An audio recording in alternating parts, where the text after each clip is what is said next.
everyone, welcome back to another Frazer Sugar Land update. I'm walking into our customer delivery area right now where we are currently getting our bay doors installed for the customer delivery. So there's 3 bay doors going up right now. They have a nice little window panel through it to get some natural light coming in here. They just started on these, and then we have about 8 or 9 more bay doors to install in the rest of the facility. But we wanted to get started up here in this customer delivery area, so doors are going up now, making some good progress.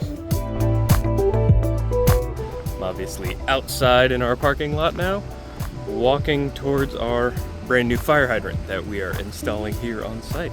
So now that we're making upgrades to this building, we need to meet all the new requirements and local codes, and one of those is the fire hose lay length. So to get the full length around our whole facility, we had to get a new fire hydrant here on site. So we're digging the big trench to get to the existing fire line and tie into that, and then we'll be installing a new fire hydrant out here in our parking lot. So stay tuned for future updates.